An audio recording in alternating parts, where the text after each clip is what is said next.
तो ये एकात्म अब ये विज्ञान का इतनी छोटी सी प्रस्थापना कितना समय लगेगा बताओ।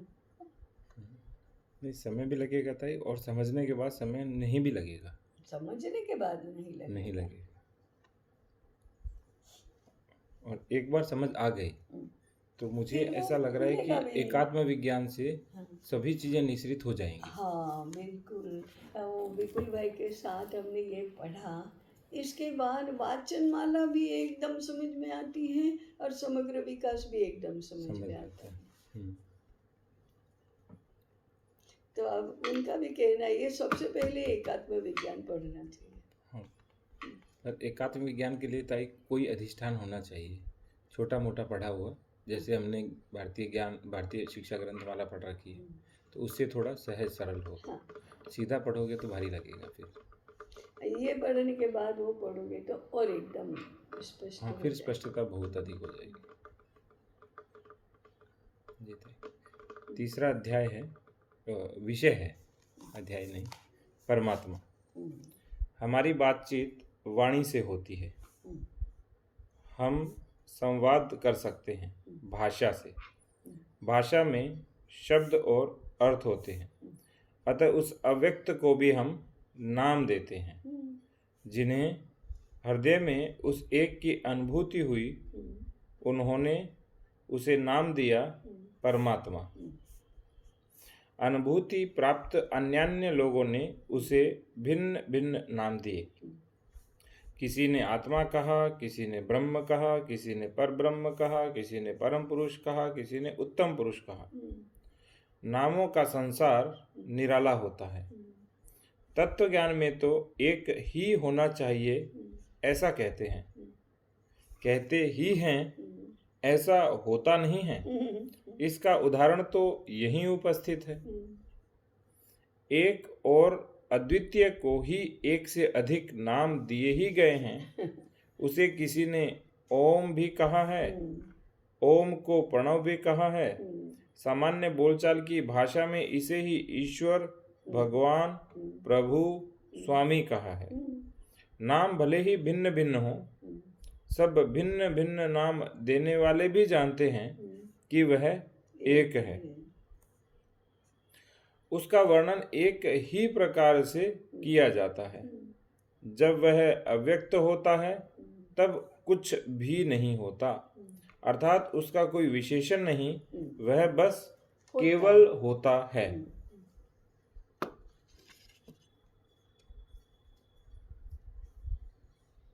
जब वह व्यक्त होता है तब सब कुछ होता है, सर्वत्र होता है, असंख्य होता है।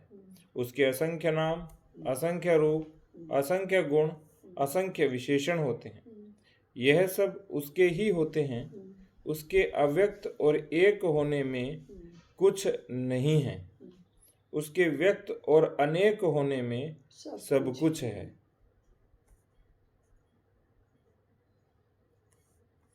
यह एक और अनेक, अव्यक्त और व्यक्त का खेल ही विश्व है। एक ही की सारी लीला है। इस लीला में आनंद है, सहजता है, प्रेम है। वही अव्यक्त, यह अव्यक्त संसार है। यही व्यक्त संसार है। संसार है। संसार का अर्थ ही फैलना, ऐसा है।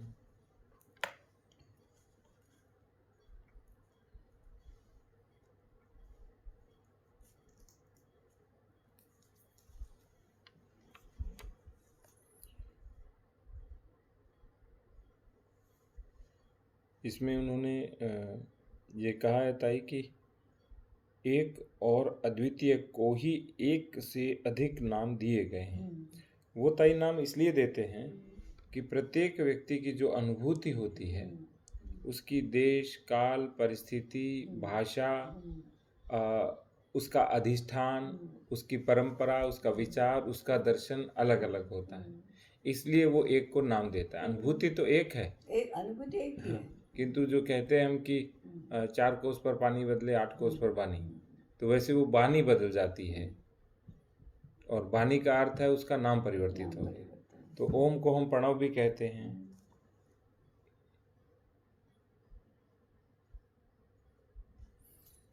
ये तो तत्व ज्ञान में ही एक के अनेक नाम दिए। विश्व रूप में तो असंख्य है ही, क्योंकि उसके रूप बहुत हैं। रूप बदलता है तो नाम बदलता है।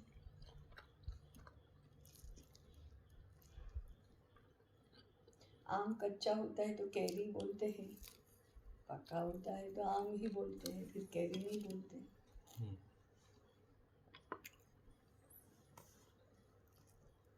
तो एक तरह से अभी जो कैरी कैरी बोल रहे हैं उनका आम पका नहीं है, ये भी बोल सकते हैं। पका आम नहीं है, कच्चा आम है, परंतु वो कैरी नहीं रहा, आम हुआ, उसके बाद वो कच्चा है और पका है।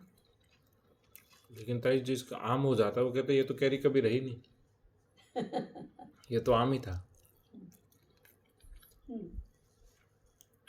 इसलिए रूप बदलते हैं तो नाम भी बदलते हैं।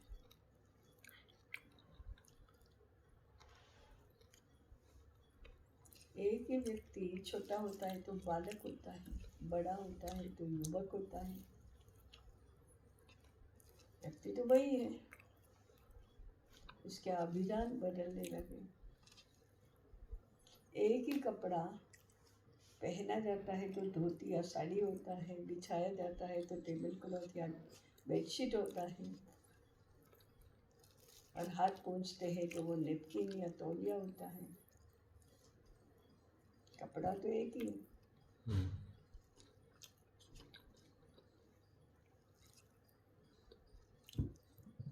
इसी तरह से राम सुखदास जी महाराज बार बार दो चीज़ों का दृष्टांत देते हैं ताई, एक मिट्टी का, दूसरा स्वर्ण का। स्वर्ण का। तो उन्होंने कहा कि जो स्वर्ण है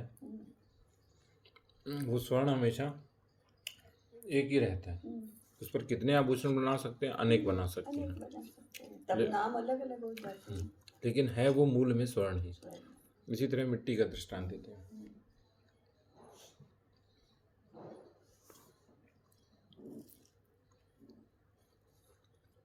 बताइए ये बात किसको कैसे समझाएं क्या? कि भी मूल में तो हम सब एक ही हैं,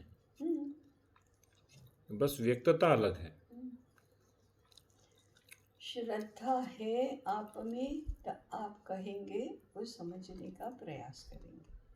उसके बाद भी जिज्ञासा रही या संशय रहा तो अनुभूति ही उसका उत्तर है।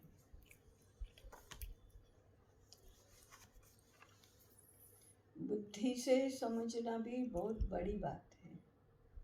पहले तो कहा इसलिए बोला, वो तो ऑथेंटिसिटी नहीं आती, माने श्रद्धा नहीं होती। वो बुद्धि से समझा तो बुद्धि इतनी पैनी भी तो चाहिए, तभी समझ में आएगा। नहीं तो फिर चाचा जी ने कहा है, इतना ही रहता है ना। तो करोड़ों लोग, हाँ भाई वो उस भजन में कहा है ना, हाँ नरसिंह मेहता ने कहा है ना, ऐसा ही मानते हैं। गीता में कहा है ना, ऐसा ही मानते हैं ना।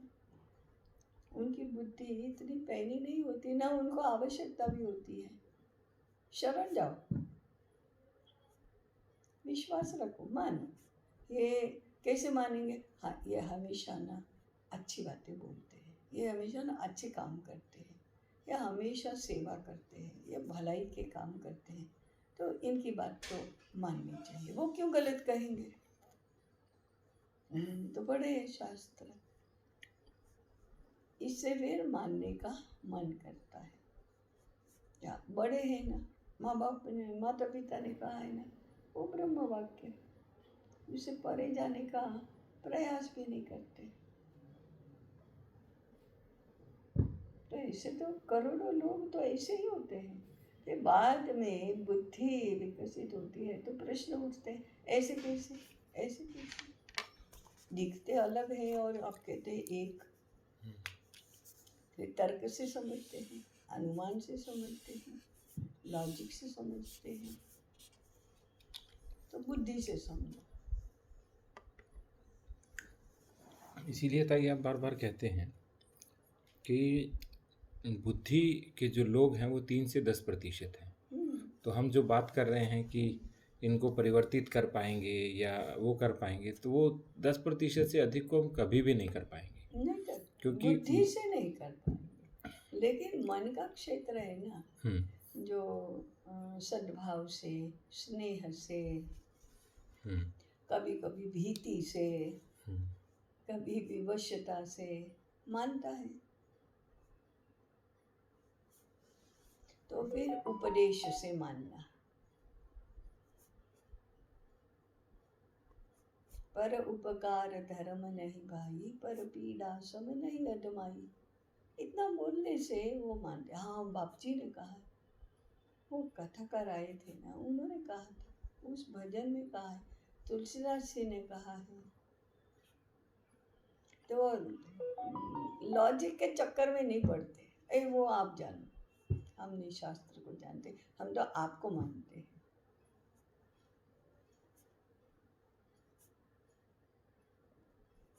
और इसीलिए ताई सब लोगों को आता है ना कि गणित के अध्यापक की बेटी भी वो गणित का उत्तर अलग दे रही थी, गलत दे रही थी। क्यों? उसकी शिक्षिका ने बताया था, उसने गलत बताया था, तो गलत को सही मानती थी। फिर गणित के प्राध्यापक थे, वो बता रहे थे कि ऐसे नहीं, ऐसा होता। नहीं पिताजी, आपको नहीं मालूम, हमारी दीदी ने ऐसा कहा है। तो ताई मन का क्षेत्र तो सभी के पास होता है, सभी के पास है ना, और बुद्धि का क्षेत्र 10% से कम लोगों के पास सामान्य रूप से एक आंकड़ा है। आंकड़े में नहीं बांध सकते, किंतु एक आंकड़ा है कि इतने में होगा। इसलिए आपने कहा कि जो दत्तोपंत ठेंगड़ी जी को गुरुजी ने कहा कि आप सभी को मित्र बनाओ और तब करो, तो इसलिए वो क्षेत्र सही है। तो ऐसे ही, इसलिए शास्त्रों का अध्ययन सबके लिए नहीं है ना, आवश्यक भी नहीं है। अरे भाई, आपको किसानी करनी है, घड़े बनाना है, कि शास्त्र पढ़ने के लिए सब कुछ छोड़कर जाना है? शास्त्र के अध्ययन के लिए नहीं जाना है, ये करो ना, तो आपको बिना शास्त्रों से जीवन चलता है अच्छे से। नेकी करो बस, और दरिया में डालो। हाँ, दूरी मत बनाओ, सबको अपना मानो, भूखे को अन्न दो। क्यों देना? अरे वो भूखा है इसलिए देना, उससे हमको क्या मिलेगा? हाँ, कुछ नहीं मिलेगा, तुमको कुछ मिले इसलिए नहीं देना है, वो भूखा है इसलिए देना है। और हृदय में यदि प्रेम होगा तो भूखे की भूख देखी भी नहीं जा सकेगी, तो कोई पूछेगा थोड़े कि क्यों देना है, वो देगा। और जब उसे पता चलेगा कि ये तो एक ही तो है, हाँ, तब तो कोई प्रश्न ही नहीं है फिर। तो अपने आप देगा, अपने आप देगा। और अभी अनेक को मूल मान लिया है, दो मान लिया है कि द्वैत है, तुम अलग मैं अलग। अरे उसको भूख लगी है तो मैं क्या करूं? भूख लगी है तो जाए, कमाए, खाए।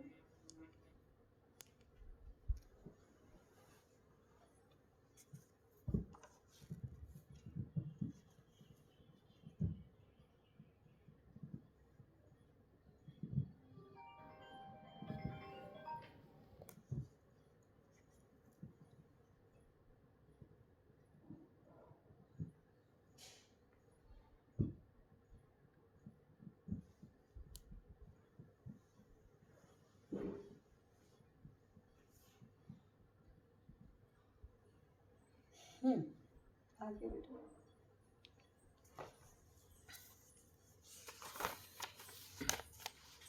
4 परमात्मा का काम संकल्प।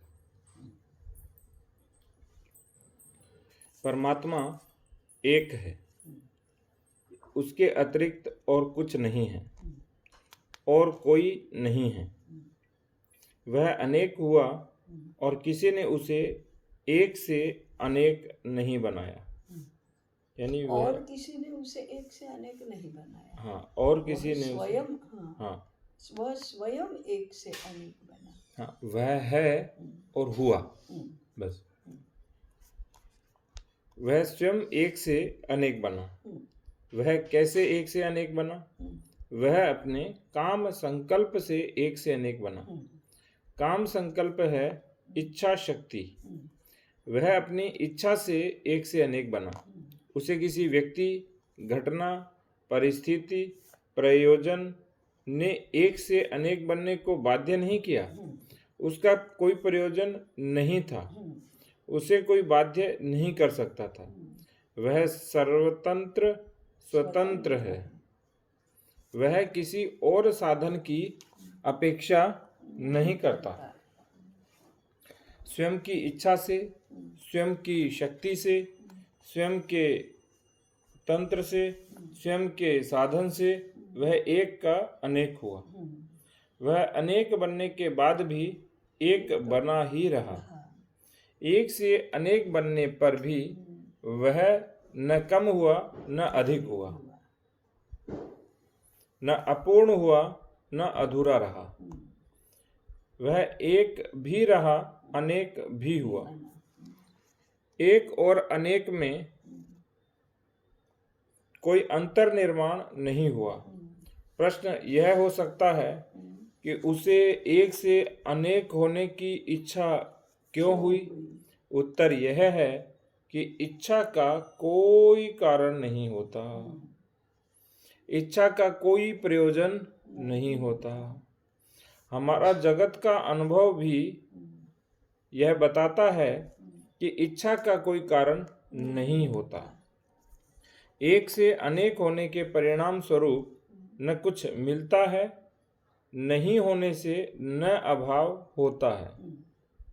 इसी को लीला कहते हैं। बन गया तो बन गया, नहीं बना तो नहीं बना। केवल लीला है, निष्प्रयोजन है, तो भी आनंद है। आनंद है, सुख दुख नहीं।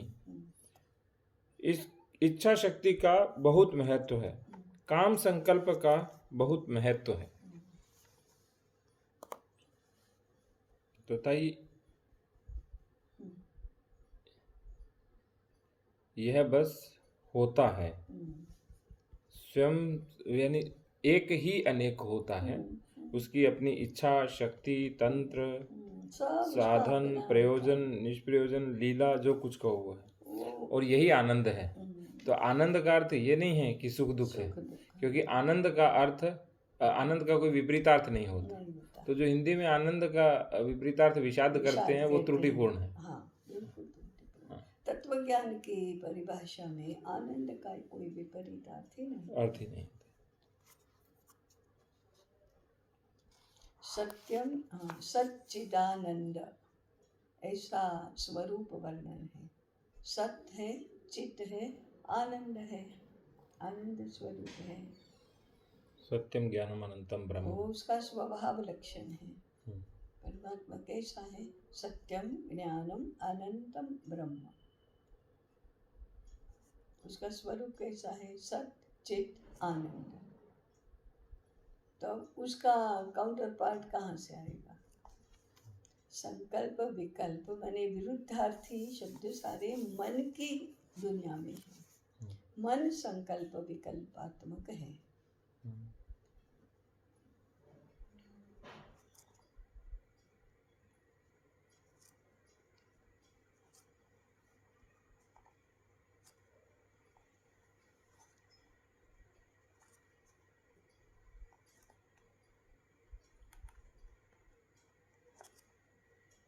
इसीलिए कोई कहता बताओ लीला क्या है, समझाओ। लीला खेल है। खेलते क्यों है? वो बालू में रेत से घर बनाते क्यों है? ऐसे वो रहना थोड़े है, उसमें रहना तो है नहीं। ओ बन गया, बिखेर दो, क्यों? लीला है, उससे कुछ खोना तो है नहीं। तथा ईश्वर को जैसे हम भगवान शिव को भी श्रृंगार करते हैं, फिर तुरंत उसको मिटा देते हैं, फिर पुनः श्रृंगार करके छोड़ देते हैं, तो ये भी तो भगवत आनंद है।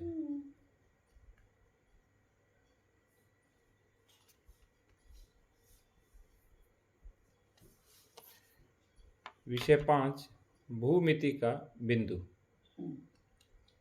भूमिति हमारा सबका परिचित विषय है। वह रेखाओं से बनी रचनाओं का शास्त्र है। रेखा बिंदुओं से बनी रचना है। भूमिति की मूल इकाई बिंदु है। बिंदु के बिना भूमिति की कल्पना भी नहीं की जा सकती है। इस बिंदु की परिभाषा बहुत सीधी सादी है।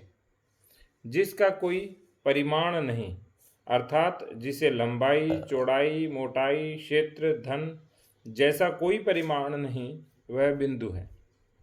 अब कल्पना करें कि बिना ऐसे किसी परिमाण से किसी भी प्रकार की रचना हो सकती है क्या? हमें तुरंत समझ में आएगा कि नहीं हो सकती। परंतु जैसे ही बिंदुओं को बनाएंगे उसे परिमाण प्राप्त होगा ही।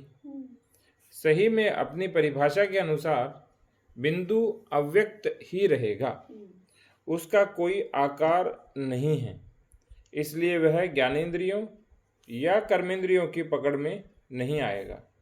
वह अमूर्त होगा, परंतु उस अमूर्त बिंदु से ही सारी मूर्त रचना बन सकती है।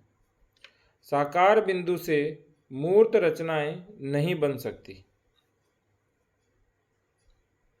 बिंदु का अमूर्त होना अपरिहार्य है। उसी प्रकार से परमात्मा को भी अव्यक्त होना, बिना परिमाण के होना अपरिहार्य है। बिंदु जिस प्रकार बुद्धिगम्य है, उस प्रकार परमात्मा भी बुद्धिगम्य होता है, परंतु उसका बुद्धिगम्य होने का आधार उसका अनुभूतिगम्य होना है। वह किसी एक की अनुभूति नहीं है। जिन्होंने उसकी अनुभूति करने का प्रयास किया, उन सभी की अनुभूति है। सबकी अनुभूति एक समान है, इसलिए वह सत्य है। उस अनुभूति के आधार पर बुद्धिगम्यता भी आई है। परमात्मा के इस प्रकार के अनुभूतिगम्य होने के बाद बुद्धिगम्य होने के आधार पर ही बुद्धिगम्य संकल्पनाओं का चिंतन के क्षेत्र में प्रारंभ और विकास हुआ। परम प्रमाण अनुभूति है, अनुभूति ही है। अतः परमात्मा अनुभूत बिना किसी परिमाण का, परंतु सभी परिमाणों का आधार देने वाला तत्व है। परमात्मा अनुभूत बिना किसी परिमाण का, बिना किसी परिमाण का की अनुभूति है, परंतु सभी परिमाणों को आधार देने वाला देता है। इसको मनीषियों ने स्वीकार किया है।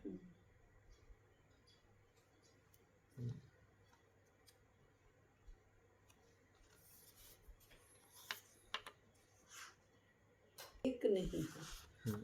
अभी आज कैसे कहा जाता है, अनुभूति प्रमाण से यदि कोई कहता है कि हाँ विश्व ऐसा है, तो तुरंत कहेंगे ये तो सब्जेक्टिव रियलिटी है, आपको ऐसा लगता है। तो अनुभूति प्रमाण ये आप्तवाक्य प्रमाण नहीं। आप्तवाक्य प्रमाण माने जो ऋषियों ने कहा, जो शास्त्रों में लिखा है, वो आप्तवाक्य प्रमाण है। परंतु अनुभूति प्रमाण उससे अलग है। आप्तवाक्य प्रमाण से बुद्धि प्रामाण्य की ओर जाना, अनुभूति प्रमाण की ओर जाना, ये दोनों अलग हैं। अब ये आज के केवल भौतिक विज्ञान जानने वालों को समझ में नहीं आता, इसलिए अनुभूति प्रमाण को वे सब्जेक्टिव रियलिटी करके मान्यता नहीं देते। वे मान्यता नहीं देते, इसलिए हम नहीं देते। ये तो हीनता बोध का ही कारण है। जी तो वे नहीं देते, हम तो दें। और इसके लिए उनके शास्त्र, उनके आप्तवाक्य और हमारे आप्तवाक्य भिन्न है। इसको तो मानना चाहिए। तो उनके आइंस्टाइन उनके लिए आप्तवाक्य है, न्यूटन आप्तवाक्य है, जीसस माने बाइबल आप्त वाक्य है, बाइबल में कहा है। बाइबल को नहीं मानते, वो आइंस्टाइन ने कहा है या हॉपकिंस ने गॉड पार्टिकल वाला, हॉकिंस, उसने कहा है। वो भी तो उनके लिए आप्त वाक्य है। कहाँ इन्होंने प्रयोग करके देखा है सबने, तो वे उनके लिए आप्त वाक्य हैं। हमारे लिए शंकराचार्य आप्त वाक्य हैं, श्री कृष्ण आप्त वाक्य हैं, वेद व्यास आप्त वाक्य हैं, वेद आप्त ग्रंथ हैं, नहीं है, होने चाहिए वेद प्रामाण्य, शास्त्र प्रामाण्य, भगवद गीता प्रामाण्य। तो हमारे यहाँ कहा है कि हाँ ये तुम्हारे लिए शास्त्र प्रामाण्य है, आप्त वाक्य प्रामाण्य है, परंतु हम नहीं मानते।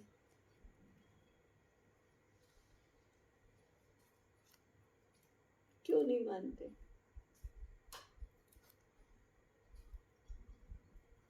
तो फिर उनका क्या करना है? फिर क्यों पढ़ते हो? पढ़ना इसलिए पढ़ते तो हैं। हाँ, उत्तर ढुलमुल ताई अभी तो पढ़ने के लिए पढ़ रहे हैं, पढ़ने के लिए, मानने के लिए नहीं मान रहे, इसलिए केवल पढ़ रहे हैं। हाँ, कृतिवाणी मन मानते बुद्धि नहीं, हृदय मानते में नहीं। नहीं। हाँ होगा होगा, लेकिन वो लोग नहीं मानते ना, वो मूर्ख अमेरिकन नहीं मानते, इसलिए हम भी अपने शास्त्रों को नहीं मानते। ये भौतिक जगत की यही समस्या है, मानते ही नहीं। तो फिर बुद्धि प्रामाण्य की ओर भी जाते नहीं, अनुभूति का तो क्षेत्र ही पता नहीं है। ये जो विद्वत क्षेत्र है ना, उनकी समस्या तो बहुत बड़ी है। सामान्य लोग तो मान भी लेंगे, क्योंकि राजेंद्र जी कहते हैं, क्योंकि राम सुखदास जी महाराज कहते हैं, क्योंकि कबीर ने कहा है, क्योंकि नरसिंह मेहता ने कहा है, नहीं तो माँ बाप ने कहा है, नहीं तो शिक्षक ने कहा है, ऐसा करके मान भी लेते हैं। लेकिन विद्वान तो अपने आप को विद्वान सर्वोपरि तो मानता है। विद्वान नहीं मानेंगे किसी की बात। हाँ मानेंगे, किसकी?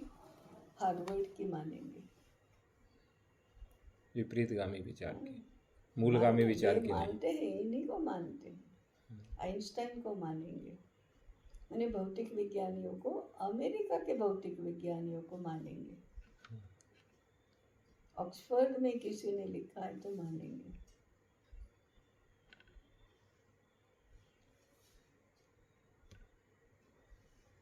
रूसो को मानेंगे, फ्रॉबेल को मानेंगे। फ्रॉबेल ने कहा है, पेस्टोलॉजी ने कहा है, जॉन ड्यूई ने कहा है, कांट ने कहा है, एरिस्टोटल ने कहा है, प्लेटो ने कहा है, तो वो मानेंगे।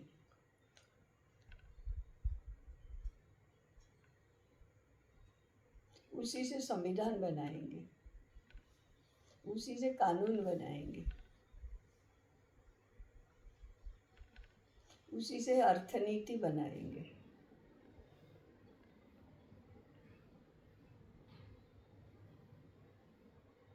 तो हमारे प्रमाण शास्त्र ही बदल गए हैं, क्योंकि अपनी बुद्धि पर भी विश्वास नहीं करते, अपनी अनुभूति पर भी विश्वास नहीं करते।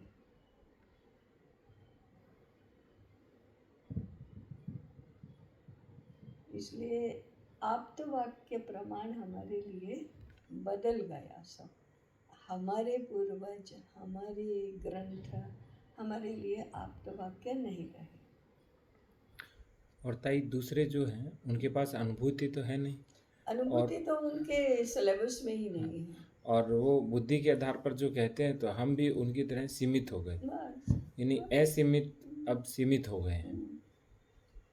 तो हमारी बुद्धि का उपयोग उसको तो समझने में करते हैं, उनको प्रमाण मानकर उसको समझने के लिए करते हैं, परंतु हमारे ग्रंथों को समझने के लिए नहीं करते। लागू करने के लिए उनके ही शास्त्र हैं, हमारे नहीं हैं, क्योंकि हम उनको न तो आप तो मानते हैं, न बुद्धि से समझे हैं। देखो कितना बड़ा अराजक है।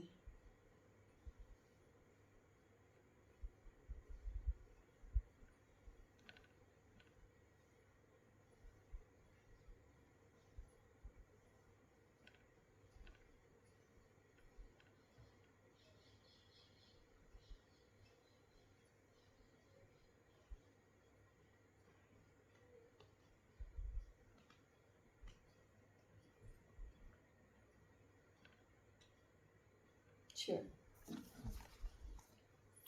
परमात्मा और आत्मा, विषय बिंदु 6। परमात्मा ने कामना की कि वह एक से अनेक हो जाए। प्रश्न यह है कि एक से अनेक हुआ कैसे जाता है। एक से अनेक होने में और एक से अनेक करने में अंतर होता है। कागज के किसी बड़े टुकड़े को काटने से एक से दो या चार या अधिक टुकड़े हो जाते हैं। किसी बड़े पत्थर को तोड़कर एक से अधिक टुकड़े किए जा सकते हैं। किसी वस्त्र को फाड़कर एक प्रकार अनेक टुकड़े बनाए जा सकते हैं, परंतु इससे बड़ा कागज, बड़ा पत्थर, बड़ा वस्त्र छोटा हो जाता है। सारे टुकड़े मिलकर मूल एक के आकार या भार के हो जाते हैं, परंतु पानी, जल, वायु, आकाश एक का अनेक नहीं हो सकता, न उसे एक से अनेक किया जा सकता है। लोटे का, गुब्बारे का, डिब्बे का आश्रय देकर उसे विभाजित किया जा सकता है, परंतु लोटा, गुब्बारा या डिब्बा एक नहीं अनेक होता है। हवा, पानी अथवा आकाश नहीं। तो फिर अनेक होने की रीत क्या है, पद्धति क्या है, प्रक्रिया क्या है। हमारे दैनंदिन जीवन का अनुभव है कि गेहूं का दाना मिट्टी में मिल जाता है, उसे पानी, हवा, गर्मी प्राप्त होती है, तब वह अंकुर, तना आदि में परिवर्तित होते होते गेहूं के अनेक दानों में रूपांतरित हो जाता है। वह एक से अनेक हुआ, उसे किया नहीं गया। मनुष्य ने, पानी ने, मिट्टी ने, हवा ने, गर्मी ने उसके लिए अनुकूल स्थिति बनाई, जिससे वह एक का अनेक हुआ। परंतु परमात्मा के पास तो और कोई नहीं है। एक से अनेक बनने के लिए किसी भी प्रकार की बाह्य परिस्थिति नहीं है, और कुछ भी है ही नहीं। फिर एक से अनेक हुआ कैसे? वास्तव में एक से अनेक होने का प्रश्न लगभग अनुत्तरित जैसा ही रहता है। उस अव्यक्त की एक से अनेक होने की प्रक्रिया जानने के लिए अव्यक्त का ही सहारा लेना होता है। जीत है। इसीलिए परमात्मा और आत्मा, तो परमात्मा को जानना है तो आत्मा का सहारा ले, आत्म तत्व का सहारा ले अपने, तब पता चलेगा कि वो एक अनेक कैसे हुआ कैसे। तब आपका प्रश्न ही नहीं रहेगा कि एक अनेक क्यों हुआ। वो तो अपने आप ध्यान में आ जाएगा, समझ में आ जाएगा। ओ ये ऐसा है, अच्छा ऐसा था, अभी तक क्या बार बार घूमते रहे, ऐसा होता है। वो तो एकदम प्रकाश होता है। कभी हम आचार्य प्रशिक्षण वर्ग में ये समझाते, हम गिनती सिखा रहे हैं। अब एक, ये एक क्या है बताओ, एक क्या है? कुछ नहीं, संख्या है ना। वो एक क्या है? एक को अपनी संख्या का, पर एक दो भी तो संख्या है, तो एक और दो क्या है? तो फिर आप जो जानते हैं उसका सहारा लेकर नहीं जानते हैं कैसे ले जाओगे? तो फिर ये क्या कहेंगे, ऐसा करते करते ये क्या है, कहते हैं एक कहते, अरे ये एक नहीं है, ये तो उंगली है। ये क्या है? अंगूठा। ये क्या है? मुट्ठी। ये क्या है? नाक। ऐसा करते करते करते ये क्या है? उंगली। कितने हैं? एक। ये क्या है? अंगूठा। कितने हैं? एक। ये क्या है? मुट्ठी। कितनी है? एक। ये क्या है? नाक। कितनी है? एक। ऐसा सुनते सुनते सुनते और देखते देखते देखते अंदर प्रकाश होता है। ओ, एक इसको कहते हैं। अब उसको बोलो कि क्या है, समझा नहीं सकता, परंतु पता तो चल गया कि हाँ अच्छा ये एक। या हमको कैसे पता चला कि वो जान गया? उसके आवाज से, उसके उसके आंखों की चमक से पता चल गया कि हाँ उसको समझ में आ गया। तो आलम्बन क्या है? आलम्बन तो ये मुट्ठी है, उंगली है, अंगूठा है, परंतु ये तो एक किसको कहते हैं? ये दिखता है वो तो अंगूठा है, नहीं दिखता है वो एक है, परंतु फिर भी ये कितनी है? तो दो है, इससे वो ये अलग है। तो ये तो समझा कहाँ इसको? समझा कहाँ?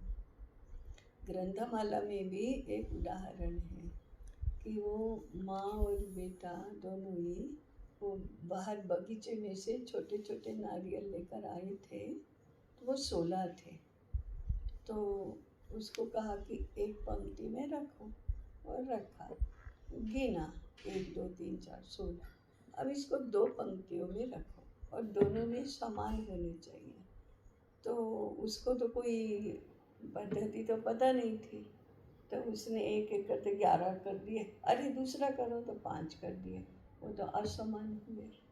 फिर 9 और 7 हुए, 3 और 13 भी हो गए, लेकिन समान नहीं होते थे। तो माँ ने क्लू दिया, एक रखो उसके नीचे एक रखो, दूसरा रखो दूसरे के नीचे 2 रखो। तो ऐसा करके 8 8 हो गए।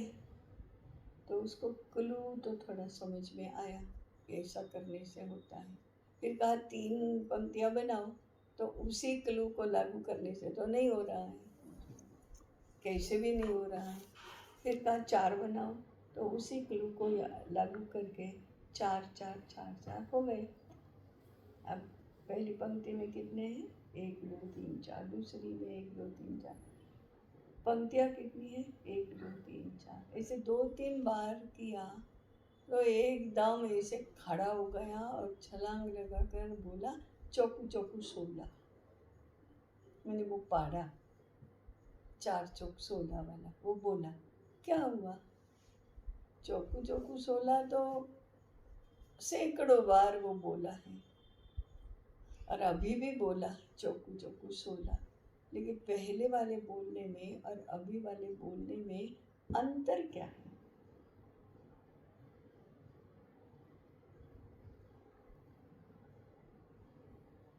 एक से अनेक समझ गया। अंतर क्या है उसका? अ, उसको समझ में अनुभूति हो गई, रियलाइज हुआ।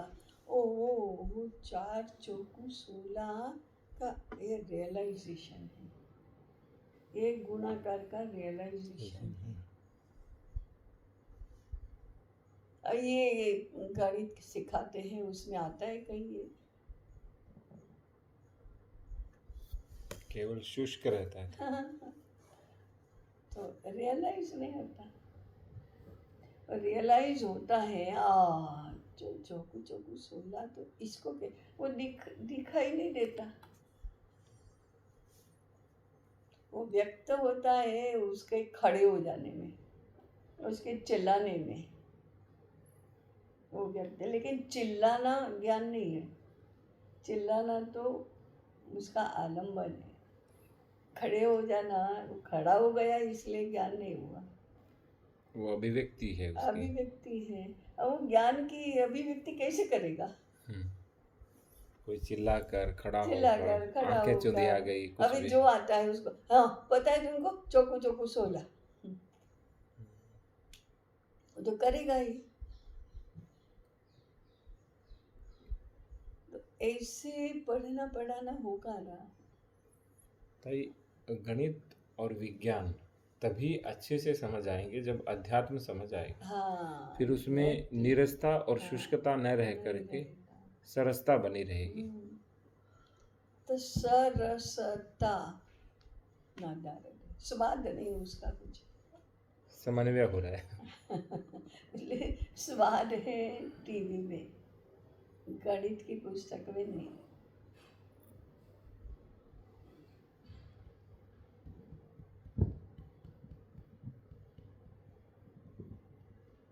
अब ये जो माँ कर रही थी वो तो खेल था।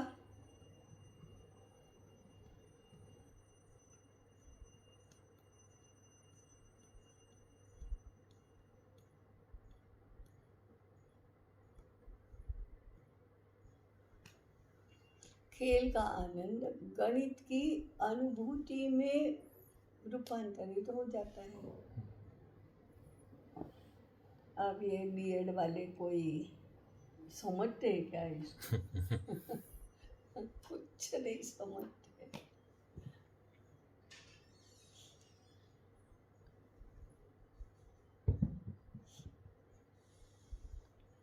परमात्मा का तप। विषय 7। परमात्मा को एक से अनेक होने की इच्छा हुई, तब उसके पास कोई साधन नहीं है जिससे वह एक से अनेक हो सके। कोई सहायता नहीं है जो उसे एक से अनेक बना सके। कोई अनुकूल परिस्थिति नहीं है जो उसे एक से अनेक बनने में सहायक हो, अथवा प्रतिकूल परिस्थिति नहीं है जो उसे एक से अनेक बनने से रोक सके। वास्तव में साधन, सहायक, परिस्थिति तो एक से अनेक बनने के बाद की बातें हैं, पूर्व की नहीं। एक से अनेक बनने के बाद यह सब आते हैं। ये स्वयं अनेक होने का परिणाम है, क्योंकि ये भी तब आए जब अनेक हुए। हाँ, यदि पहले ही होते तो वो एक होता ही नहीं। एक होता ही नहीं। ये स्वयं अनेक होने का परिणाम है। जब तक परमात्मा एक से अनेक नहीं बनता तब तक तो ये सब होते ही नहीं। तो फिर परमात्मा एक से अनेक कैसे बना? एक से अनेक बनने का जो काम संकल्प है वही शक्ति है, वही सहायक है, वही अनुकूलता है। काम संकल्प बलवत्तर होते होते रीत बन जाती है, पद्धति बन जाती है, प्रक्रिया बन जाती है। परमात्मा का काम संकल्प ही अव्यक्त से व्यक्त बनने की प्रक्रिया बन गया। तो जो संकल्प है वही प्रक्रिया है। तो कोई पूछे कैसे हुआ, तो संकल्प हुआ। संकल्प से सब कुछ होता है। काम संकल्प के बलवान होने को ही तप कहा गया। परमात्मा ने तप किया, तप हुआ नहीं, तप किया गया है। करने वाला परमात्मा है, जो हुआ है वह तप है, जिससे हुआ है वह काम संकल्प है। काम संकल्प कहाँ से आया? परमात्मा से। वह क्या परमात्मा से भिन्न है? नहीं, वह परमात्मा का ही अंश है। वह परमात्मा से भिन्न है क्या? नहीं, वह भिन्न नहीं है, एक ही है, परमात्मा ही है। तप परमात्मा से भिन्न है क्या? नहीं, वह भिन्न नहीं है, वह भी परमात्मा का अंश है, परमात्मा ही है। परमात्मा, परमात्मा का काम संकल्प और परमात्मा का तप एक ही है। कामना अर्थात मूल प्रेरणा, मूल स्फुरण अर्थात, और तप अर्थात प्रक्रिया एक ही है। परमात्मा, उसका काम संकल्प और उसका तप अंततोगत्वा एक ही है। एक का सिद्धांत प्रारंभ से अंत तक एक ही रहता है। दिखता भिन्न है, लगता भिन्न है, होता एक ही है। तो अब जब तक हम परमात्मा को कहेंगे कि काम संकल्प किया तो उनको लगा हाँ कुछ किया होगा, तप किया तो कुछ किया होगा, मूल स्फुरना हुई या प्रेरणा हुई तो लगेगा कुछ न कुछ हुआ है, लेकिन चाहे वो दिखे लगे भिन्न है एक ही। एक ही। और जो एक का सिद्धांत है वो एक ही रहता है। सर्वत्र। परमात्मा ही काम संकल्प है, परमात्मा ही तप तप है, परमात्मा ही परमात्मा प्रक्रिया है, वो परमात्मा है। परमात्मा ही प्रक्रिया। हाँ, सब कुछ वही।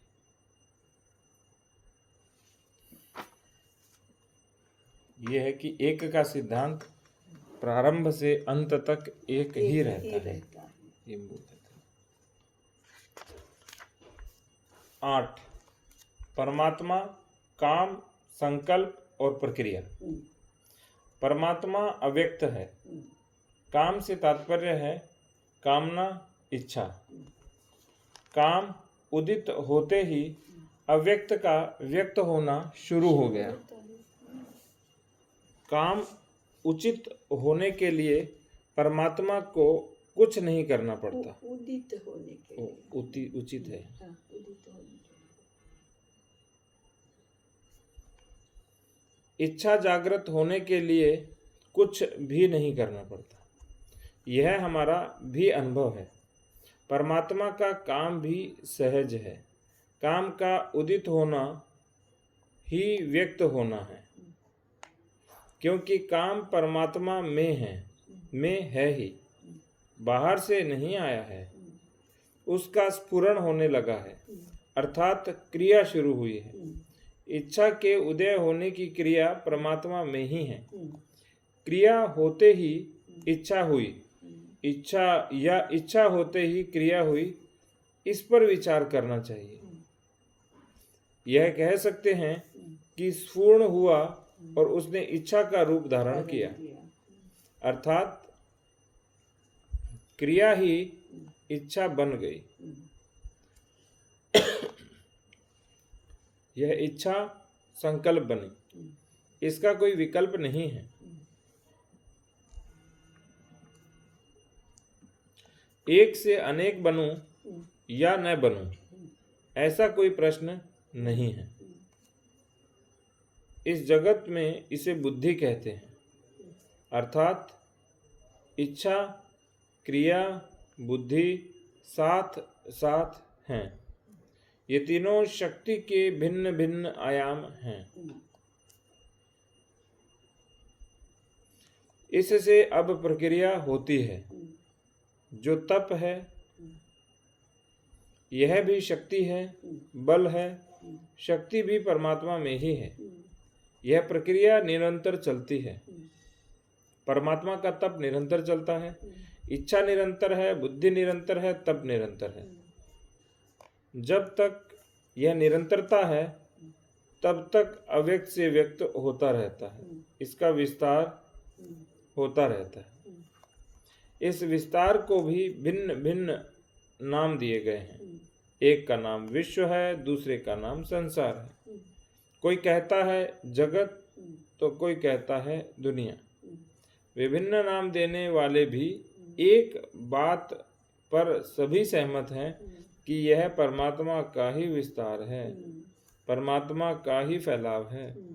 परमात्मा ने इसे बनाया नहीं है, परमात्मा स्वयं यह बना है। संसार में और परमात्मा में कोई भेद नहीं है, कोई अंतर नहीं है। तो परमात्मा स्वयं संसार बनाए, क्योंकि वो तो है ही और वो हुआ ही है। और एकता इसमें आया है कि इस पर तो विचार करनी चाहिए कि क्रिया होते ही इच्छा हुई या इच्छा होते ही क्रिया हुई। तो विचार हुआ कि हाँ, पहले स्फुरना हुई वो क्रिया है और उससे इच्छा जागृत तो क्रिया ही इच्छा बन गई।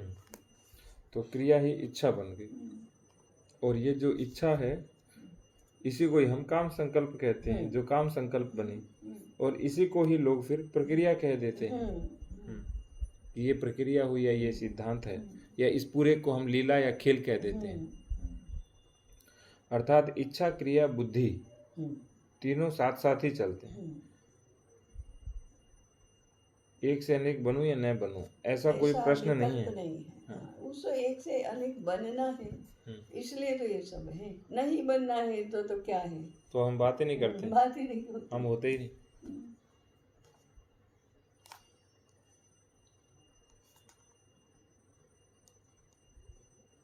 और इस जगत में इसे बुद्धि कहते हैं। एक मिनट आइए। 9 परमात्मा, पुरुष और प्रकृति। इच्छा, बुद्धि और क्रिया के परिणाम स्वरूप परमात्मा की एक से अनेक, अव्यक्त से व्यक्त होने की शुरुआत हुई। सर्वप्रथम वह एक से दो हुआ।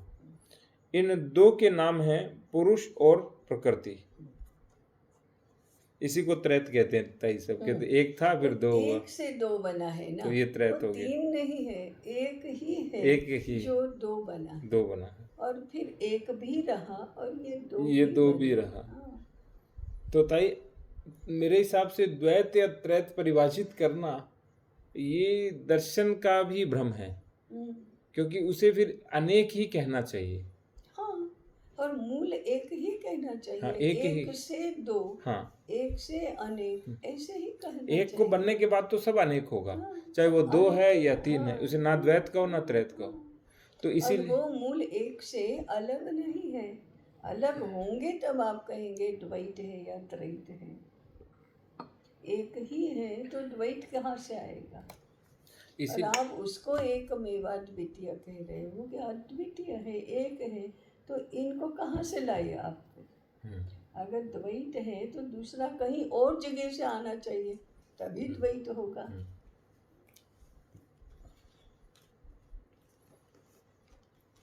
तो ताई मुझे जो अभी समझ आ रहा है इसमें,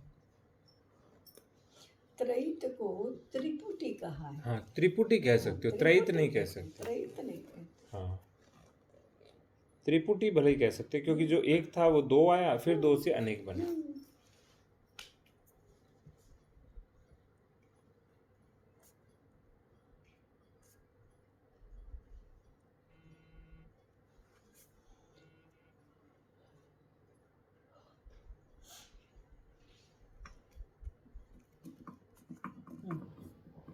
तो त्रैत कह सकते हैं, त्रैत नहीं कह सकते, त्रिपुटी कह सकते। त्रिपुटी कह सकते हैं। तो दो तो ताई कह ही नहीं सकते फिर सीधा कभी।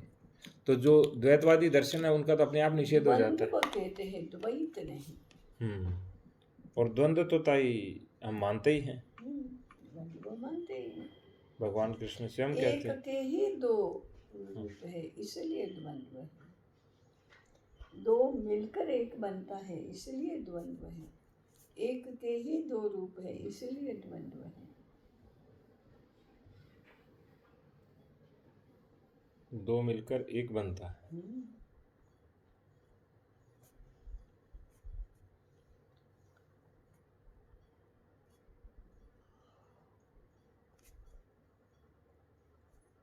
इसलिए भगवान कृष्ण स्वयं को द्वंद्वी कहते हैं कि समासों में मैं द्वंद्व हूँ।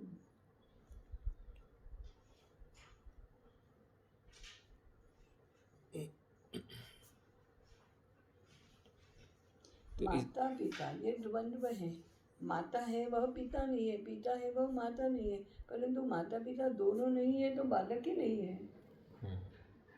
एक से तो नहीं होता, दो मिलकर एक होते हैं तभी बालक का जन्म होता है। और द्वंद्व अनिवार्य है, द्वंद्व अनिवार्य, इसीलिए हमारे यहाँ अविद्या भी अनिवार्य है, संसार भी अनिवार्य है। संसार है तो अविद्या रहेगी, और अविद्या ही द्वंद्व है। और द्वंद्व के बिना सृजन नहीं होगा, फिर यानी दिखेगा नहीं। रात दिन हाँ, द्वंद्व है।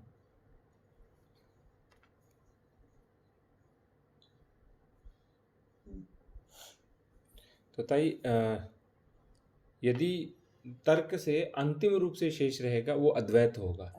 इसीलिए शंकराचार्य अंतिम रूप से जीते, उन्होंने सबको पराजित किया, क्योंकि अद्वैत को ही सिद्ध कर सकते हो, द्वैत को कभी सिद्ध नहीं कर सकते, क्योंकि वो होता ही नहीं है। और आप लोग जो द्वंद्व या त्रिपुटी उसको द्वैत या अद्वैत या त्रैत मान लेते हो, तो फिर नहीं जीतते, तो उसी से फिर कभी जीत नहीं पाते।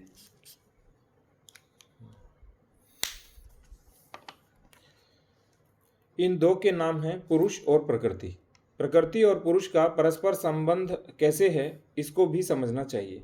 ये दोनों एक ही परमात्मा के दो अंश हैं, उनमें एकत्व है, परंतु आगे की प्रक्रिया में दो एक दूसरे से भिन्न हैं। उन्हें द्विदल धान्य की उपमा दी जा सकती है। मूंग, चना, मोठ, उड़द आदि द्विदल धान्य हैं। इनके दो दल मिलकर एक ही दाना होता है। दो हैं तब आधे हैं, दो मिलकर एक होते हैं तब पूर्ण होते हैं। पुरुष और प्रकृति को एक सिक्के के दो पहलुओं की उपमा दी जा सकती है। दो पहलुओं के बिना सिक्का कभी होता ही नहीं, परंतु एक पहलू दूसरा पहलू नहीं है। पुरुष और प्रकृति को स्त्री और पुरुष की उपमा दी जा सकती है।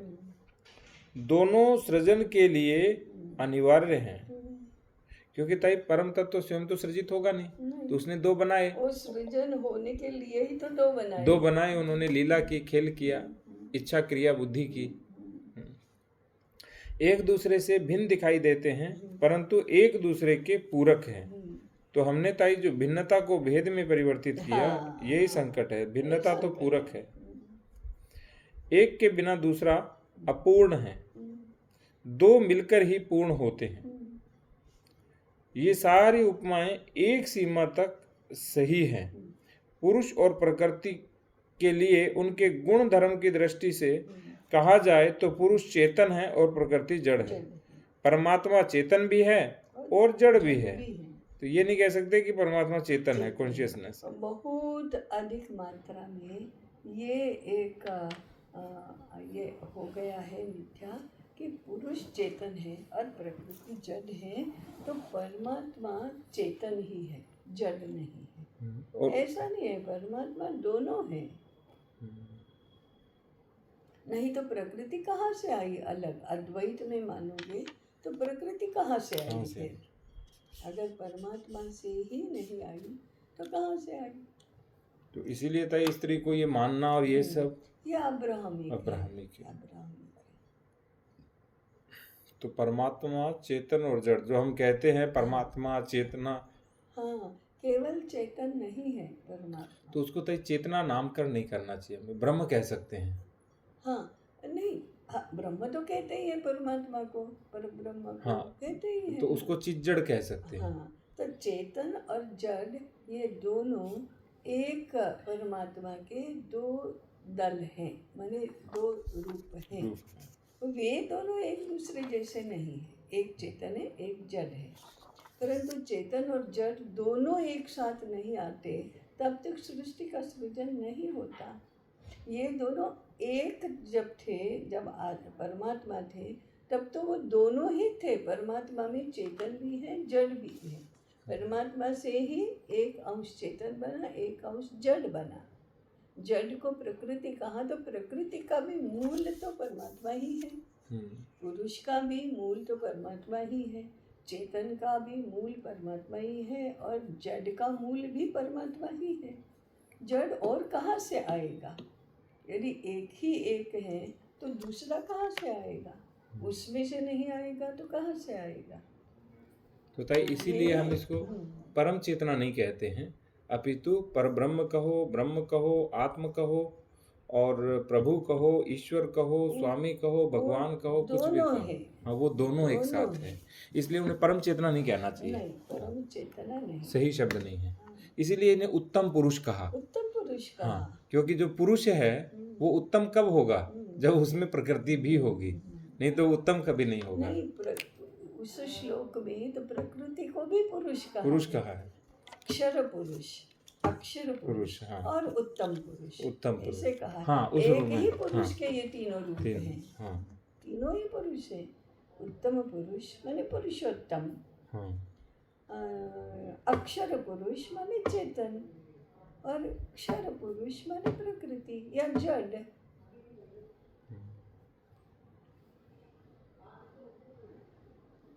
तो दो पुरुष है, द्वाविमो पुरुषो लोके, लोक में दो पुरुष हैं, चेतन और जड़। अक्षर और क्षर, अक्षर और क्षर से परे उत्तम पुरुष है। उत्तमः पुरुषस्त्वन्यः परमात्मेत्युदाहृतः। यो लोकत्रयमाविश्य बिभर्ति अव्यय ईश्वरः, जो सर्वलोक में भी है, सर्वलोक को आवृत करके रहता है और उसके बाद भी दशांगुल रहता है। तद विश्वमावृत्य अत्यतिष्ठत दशांगुलम, 10 अंगुल वो परे भी रहा। तो ये कंफ्यूजन पता है कहाँ से उत्पन्न हुआ मुझे जो हाँ। प्रतीत होता है। हाँ, अक्षर पुरुष को हमने पुरुष कह चेतन, दिया, हाँ, पुरुष कह दिया, हाँ, और वो चेतन था। हाँ। तो उसी कारण से जो चेतन और जड़ है चेतन उसको वो पुरुष आत्म तत्व चेतन है, चेतन। जड़ नहीं है, ऐसा बोलने लगे। तो जड़ आया कहाँ से? यदि आप ओहो, वही अब तत्व ताई एक और चीज समझ आई कि जो हमारा पूरा शरीर है ये चेतन भी है और जड़ भी जड़ है। भी है, और एक भी पदार्थ केवल चेतन केवल जड़ नहीं हो सकता, ये मूल सिद्धांत है। वो हिलता डुलता नहीं है इसलिए वो चेतन नहीं है, ऐसा नहीं कह सकते। तो ताई मृत्यु भी होती है तो भी वो जड़ और चेतन दोनों हैं। दोनों है, हाँ, दोनों है। केवल प्राण चले जाते हैं। प्राण चले जाते हैं, वो शरीर तो रहता ही है, यानी पंचमहाभूत तो रहते ही हैं, उस रूप में तो रहेगा ही।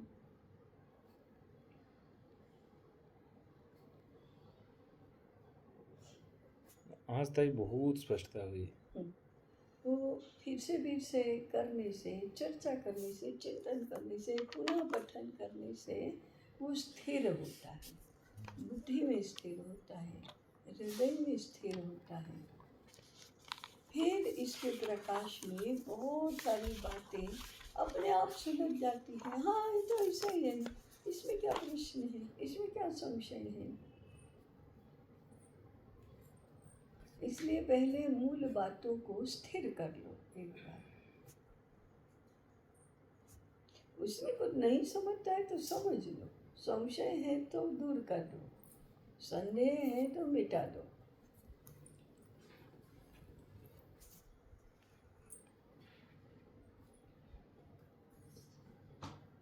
तो ये केवल पठन से नहीं होता। पठन तो शब्दों का पठन होता है, अक्षरों का पठन होता है, वाक्यों का पठन होता है। अंदर जो तात्पर्य है वो शब्दों में नहीं होता है। भाषा 2 तत्वों से बनी है, शब्द और अर्थ, 2 मिलकर भाषा बनती है।